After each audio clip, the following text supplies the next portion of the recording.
Wala mo na gagalaw, wala mo na gagawin.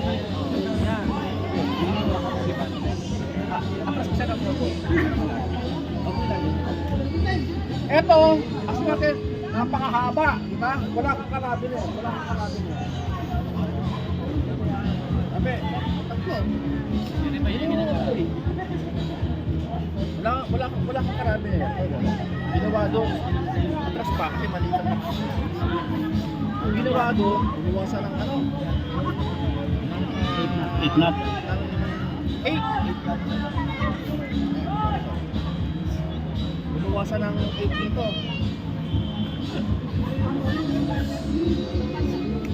Bumuwasan ng 8. Walang karabin eh, ha? Medyo maliit pa lang natin, may sila. Ginanito ko lang ito. Yan, di ba? So, walang karami na. Ginawa so. So, narop naman kami mga kaibigan. Rope. Tali. Ano magtali? Hindi magagawa sa operation niya kasi ito nasa kabilang dulo. Nakuha ba? Ito mahaba nandun yan. Yung puhunin niya parang solving mo. Paano mo magagawa yan? Hindi niya magagawa. So ang gagawin mo, magagawa mo pa rin. Ano ba? Ako yung ano? Ako yung rigger. Ako yung ginagawa.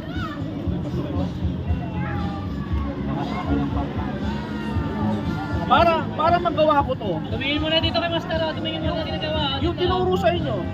Meron din ang ginagawa. Yung tinuro sa inyo. Gawa ka na, parang poste. Gumawa ka na 8 knots, follow 3. Hulihin mo ngayon to. Ayun. Nakamoy ganun mo. Duble. Oh, palot rin. Follow. Yes, palot. Yun mo mga gamitin yung palo. Duble. Yung mga walang opening.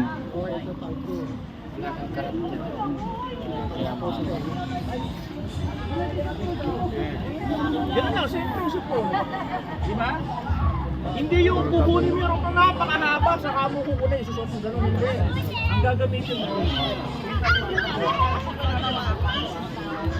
Ito pa lang, hindi na mag-restrict ka eh. Kaya lang sa standard, gumawa daw dito ng ano, gumawa daw. Ang lock.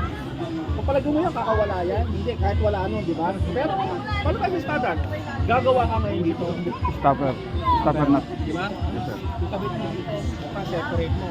Tawag doon, stopper nut. Stopper nut. Naintindihan? Apo, Yes, sir. sir. Okay. Maraming gagawa. Gawa.